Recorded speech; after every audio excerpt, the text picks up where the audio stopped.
This is the Kolink Rocket, a relatively premium case from what is generally known as a relatively budget, well, manufacturer if you like. It's being sold by OverclockersUK. You can check it out in the link in the description down below, but let's take a look at it. So as you may have noticed, this is a fully brushed aluminium case. It is brushed aluminium literally everywhere except for the internals, which is, I think, anodized steel. So fairly nice, fairly high quality overall materials.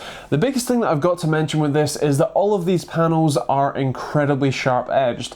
I either cut or harmed my fingers very regularly when working with this case, both for this video and a future build guide that's coming up in a couple of days, so take a look at that one. On the front of the case you have two USB 3 ports and an illuminated power button, and that's about it. On the back you have space for a full-length GPU, including a dual slot GPU, which is nice to see, and of course a standard ITX motherboard with an SFX power supply inside and a power supply pass-through. Taking off the two relatively easy to access side panels with 4 screws each, you can see that there is a fair bit of room inside. You won't be able to install large profile CPU coolers, mainly because of the actual GPU extension lead that actually has to wrap around the motherboard when you do install one, so it does actually limit airflow significantly, especially when you actually install a rear I/O shield, unlike me for purely testing purposes. So just bear that one in mind. You will have some pretty limited CPU ventilation. The SFX power supply mounts to what is actually a removable bracket. Now there's a few things with this case that you've got to really jump through the hoops to actually get this system built in this case. The first thing you'll do is remove that power supply bracket and attach your power supply to it. You'll then want to remove this outer L-shape piece, which you will need a jackhammer to get at those screws. It was incredibly infuriating to try and remove them. They are far too tight from the factory, but when you do finally remove them and likely strip a few threads on the way out, you're able to see that you can access things like the GPU power connector pretty easily from the top, which is quite nice.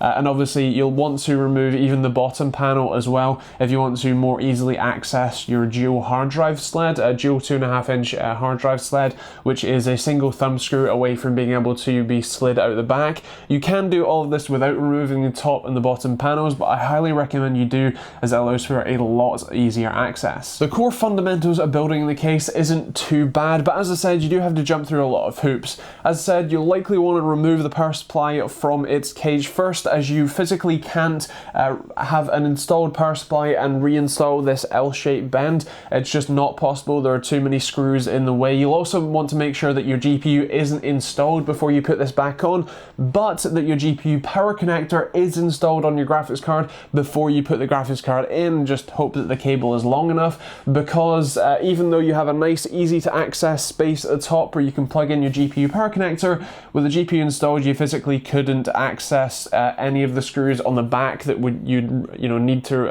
actually add back after you've taken this top piece off. So there's a lot of things in this that really could be better designed. Now the case does include some adhesive rubber feet that you can attach to the bottom or the side, so if you want to have this as a system laying on its side, you can do it. I think they include a total of 8 feet, so you can actually attach it to a couple of different sides and have some options there if you want to, but generally speaking you're going to put them on the bottom panel so that you can get obviously just a little bit of clearance and a little less scratching of your nice brushed aluminium. Speaking of the brushed aluminium, I was actually pretty impressed with how relatively little of a fingerprint magnet this is. Now it's definitely still a massive fingerprint magnet and you're definitely going to need to clean it very regularly, every time you touch it basically, but the fact that I've built a full system in this, and that until you look at very specific angles, which I can now currently see, it's certainly not too bad, so that's kind of a nice thing. So what are my thoughts on the case? Well, as I said, there's a lot of hoops that you have to jump through to actually build a system in this. Do make sure that if you are building a system you have an SFX power supply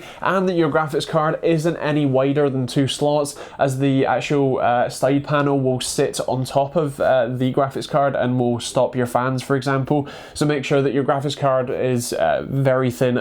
Something like a Strix 10, I think even a 1070 won't fit in here. The 1060 that I have just about fits in length, but and just about fits in depth if you like, as well, but a 1070, 1080 or 1080 Ti in its standard form won't fit in here, at least with a Strix model anyway. You'll also need to be careful of your CPU cooler height. I have a thin, low-profile stock Intel cooler on here, just for sort of testing purposes, and it's pretty close to the wire. If you have something like a Noctua low-profile cooler, you're likely going to see a little bit of collision there, especially when you think about the cables actually running over and then being pushed down by the side panel. So you may actually have collision with the fan that's on top of a lot of those sort of coolers, which means that your fan won't be spinning, and obviously meaning you're not cooling your CPU very well. So again, there's a few things that could definitely be reworked for this to be a little bit more user-friendly, a little bit easier to build in, and a little bit more worth the pretty high price tag that it comes with. Now, with all that said, I'd love to hear your thoughts in the comments down below. What do you think of the case? Do you think that I'm just an idiot here, or that you know, you could see some redesigning being done on the case? Let me know in the comments down below, and I'd love to hear from you. But with all of that out of the way, let's take a look at the scoring. For me, I think this has to be something like a 3 for value for money. It's decent, it's nice enough materials, but all of the edges are incredibly sharp. I don't think it's very well designed, and yeah, there's a few things that could be a little bit better with it. In terms of performance, again, it's probably going to be the sort of 3.5 mark. It's a decent enough case, and it has a lot of ventilation on the sides, but it doesn't seem to have a lot of actual ventilation for, again, things like the CPU. And while the GPU is going to breathe very nicely in its own separate compartment, effectively, again, that CPU is just a real kind of downside for it. When taking a look at the functionality, again, I think this is going to be somewhere around the 3 mark. In terms of styling, I think it's done a really nice job, and overall I'd probably say a 4. And in terms of TechteamGB score, again, it's probably going to be a 3, and yeah, I think that would be that really. If you're interested in the case, take a look at the top link in the description down below. That'll take you to OverclockersUK, where you can see pricing for this case, and thank you to OverclockersUK for supplying the case for this review. Now, if you want to take a look at any more videos, there are plenty over here for you. If you're new to the channel, hit that subscribe button down there too. There's loads of ways that you can support me, which you can find in the description down below, including Amazon and OverclockersUK affiliate links. So if you could use those when you're buying from those places, that'd be awesome. And otherwise, that's pretty much it. Thank you for watching, hope you enjoyed it, and we'll see you all in the next video.